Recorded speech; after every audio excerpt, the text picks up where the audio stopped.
जय हिंद विद्यार्थियों।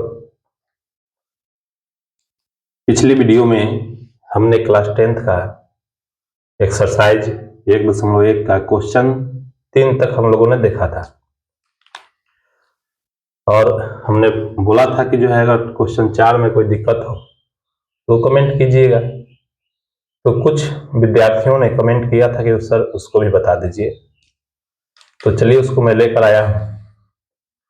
क्वेश्चन 4 जो है क्वेश्चन है कि यूक्लिड विभाजन प्रमेयिका का प्रयोग करके दर्शाइए कि धनात्मक पूर्णांक का वर्ग किसी पूर्णांक m के लिए 3m या 3m+1 के रूप का होता है। बहुत ही आसान है,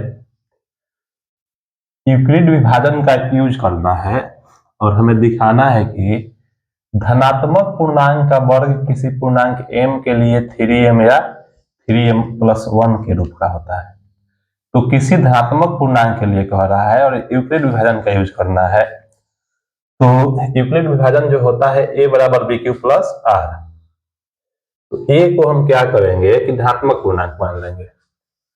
यहां मान लेंगे कि a तथा b कोई धनात्मक पूर्णांक है और जहां b बराबर 3 मानेंगे, पिछली वीडियो में ही ये सब हमने समझा दिया था। तो b बराबर 3 क्यों मानेंगे? क्योंकि जो हमें सिद्ध करना है 3m और 3m+1 के रूप का है। जो यूक्लिड विभाजन यह होता है b के स्थान पर यहाँ पर 3 है, b के स्थान पर 3 है। यहाँ देखिए, देख सकते हैं b के स्थान पर 3 है, तो b के स्थान पर जो रहता है b का मान वही माना जाता है। तो यहाँ b बराबर हम लोग 3 माने हैं, क्योंकि यह जो क्वेश्चन में आपका है 3m या 3m+1 का रूप का है। अब हम लोगों को यूक्लिड विभाजन एल्गोरिथम से सिद्ध करना है, तो यूक्लिड विभाजन एल्गोरिथम से हम लोग चलेंगे। यूक्लिड विभाजन एल्गोरिथम होता है a बराबर bq प्लस r, जहां 0 जो होता है r से छोटा होता है या उसके बराबर होता है और r जो होता है b से छोटा होता है। अब a बराबर, अब b का मान यहाँ पर 3 है तो b के स्थान पर 3 रख दिया गया है और q प्लस r, जहां इसको सेम हमने उतारा है और b का मान 3 है तो 3, इसको हमने समीकरण 1 मान लिया है। अब यहाँ आप देख सकते हैं कि जो r का मान है 0 से बड़ा या बराबर है और 3 से छोटा है। यतः 3 से छोटा है तो r का संभावित मान हो जाएगा 0, 1, 2, 3 से छोटा। अब इस r का मान को हम इस समीकरण 1 में रखेंगे, सेम जैसा हम लोगों ने 3 नंबर क्वेश्चन बनाया था उसी प्रकार से है। बस 3 नंबर में क्वेश्चन में क्या था कि वर्ग नहीं करना था और इसमें वर्ग करना है, सेम वही टाइप का क्वेश्चन है। अब इस r के मान को हम इसमें रखेंगे, तो r का मान समीकरण 1 में रखने पर पहला आपका r का मान 0 है, तो हमने इस समीकरण 1 में r का मान 0 रखा है, तो यहाँ देख सकते हैं कि +0 रखेंगे तो 0 को 3q में जोड़ेंगे तो 3q ही होगा। अब प्रश्न क्या कह रहा है कि धनात्मक पूर्णांक का वर्ग किसी पूर्णांक m के लिए इस रूप का होता है। धनात्मक पूर्णांक का वर्ग देखिए, a को हमने धनात्मक पूर्णांक माना है ना, a हमारा यहाँ धनात्मक पूर्णांक है जिसका मान है 3q। अब इसका वर्ग करना है तो a का वर्ग a² और 3q का वर्ग करेंगे 3q का दी होल स्क्वायर। अब इसको ऐसे ही लिख दिए हैं, इसका हम वर्ग करें तो 3 का स्क्वायर तो 9 होगा, 3 के स्क्वायर 9 को हम 3 गुणे 3 भी लिख सकते हैं और q का स्क्वायर q²। अब यहां देख सकते हैं कि यह जो है जो धनात्मक पूर्णांक हमने ये माना है उसका वर्ग जो है 3m के रूप में हो गया है। m का मान हो गया 3q²।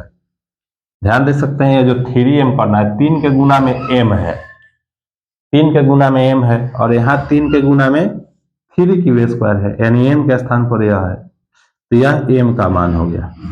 तो अब यहाँ पर a² बराबर 3, इसको हमने m मान लिया, यहाँ पर लिख भी दिए हैं कि जहां m बराबर 3q², यह समीकरण 2 हो गया।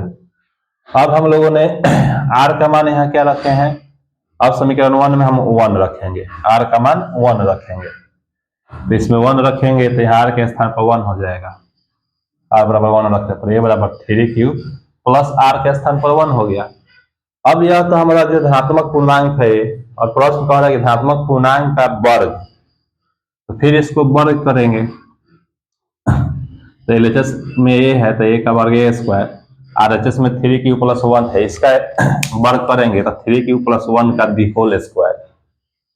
अब यह a स्क्वायर, अब यह a प्लस b के दी होल स्क्वायर के फॉर्मूला में हो गया है, a प्लस b का दी होल स्क्वायर, जिसका फॉर्मूला होता है a square plus 2ab plus b square. तो उस पर हमने इसको सेट किया है, a के स्थान पर 3q है तो a स्क्वायर तो 3q का स्क्वायर हो जाएगा, 2ab, देखिए 2 तो फॉर्मूला में है और a के स्थान पर 3q 2a, अब b के स्थान पर 1 है तो यहाँ पर 1 हमने रख दिया है। फॉर्मूला में प्लस होता है तो यहाँ प्लस दे दिए हैं, बी स्क्वायर होता है फॉर्मूला में, तो बी के स्थान पर 1 है तो 1 का स्क्वायर है। अब देखिए ए स्क्वायर को ऐसा ही रखे हैं, 3 का स्क्वायर 9 हो जाएगा, क्यू का स्क्वायर क्यू स्क्वायर, 2 में 3 से गुना करेंगे 6, 2 में 3 से और 1 से गुना करेंगे तो 6, और क्यू है तो क्यू, 1 का स्क्वायर 1 हो जाएगा। अब ध्यान से यहाँ देख सकते हैं कि हमें जो धनात्मक पूर्णांक के वर्ग को लाना है 3m प्लस 1 के रूप में, 3 के गुना में m होना चाहिए और प्लस 1, ठीक है। तो यहां से हमने क्या किया, उस रूप में लाने के लिए हम इसमें से इन दोनों में से 3 कॉमन ले लिए हैं, 3 कॉमन लेंगे तो यहाँ पर बच जाएगा 3, 3 में 3 से गुना होगा तो 9 हो जाएगा, और यह क्यू स्क्वायर है, यहाँ से 3 कॉमन हो गया है तो यहाँ 2 बचेगा, तब 3 दूना 6 होगा, और क्यू है तो क्यू, प्लस 1 है तो 1। अब यहाँ आप देख सकते हैं कि 3m, यह टोटल m का मान हो गया, देख सकते हैं 3 के गुना में m है और यहाँ 3 के गुना में 3q स्क्वायर प्लस 2q है, तो यहाँ यह पूरा m का मान हो गया, अब प्लस 1 है तो यहाँ भी प्लस 1 है, तो अतः यह हो गया हमारा 3m प्लस 1 के रूप में। और चूंकि यह m का मान है तो हमने इसको जगह m रख दिया और लिख दिए हैं जहाँ m बराबर यहाँ पर क्या है, यहाँ पर m बराबर 3q स्क्वायर प्लस 2q है। यह समीकरण 3 हो गया। अब हम लोग को तो यही 2 ठो दिखाना है, आगे और कुछ सिद्ध नहीं करना है, तो नहीं करना है तो ये दूर रखने की जरूरत नहीं है। हमें जितना प्रश्न कह रहा था वह हमें मिल गया, तो आगे इसको रखने की जरूरत नहीं है, वहीं पे हम छोड़ देंगे।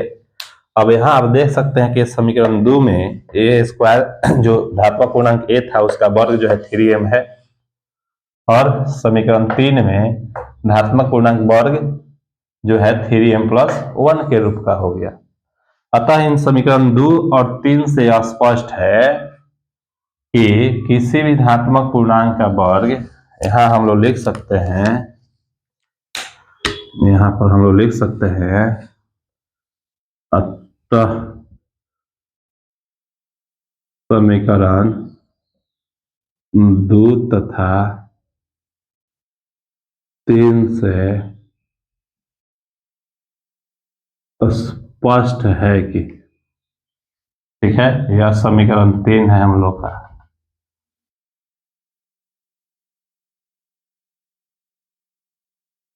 समीकरण 2 तथा 3 से स्पष्ट है कि किसी भी धनात्मक पूर्णांक का जो वर्ग होता है 3m या 3m प्लस 1 के रूप का होता है। प्रूव्ड हो गया, सिद्ध हो गया, बहुत इजी है।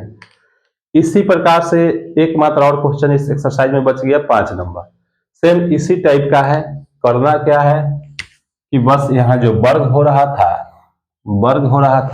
वहां पर घन करना है, क्यूब करना है, तो वहीं a प्लस बी का दी होल क्यूब में वह हो जाएगा। जिस तरह से a प्लस बी का दी होल स्क्वायर में यहाँ हुआ था, वहां घन करेंगे तो a प्लस बी का दी होल क्यूब में होगा, और उसी को हम लोग विस्तार कर लेंगे और विस्तार करने के बाद उस रूप में कॉमन लेकर सेट कर देंगे।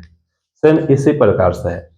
तो उस क्वेश्चन को हम आपको होमवर्क में देते हैं, उसको बनाइए। अगर कोई भी दिक्कत हो तो कमेंट बॉक्स में जरूर लिखिएगा, फिर हम उसको अगले वीडियो में लेकर आ जाएंगे। यदि यह वीडियो अच्छा लगा है तो लाइक, शेयर और सब्सक्राइब जरूर कीजिए। धन्यवाद।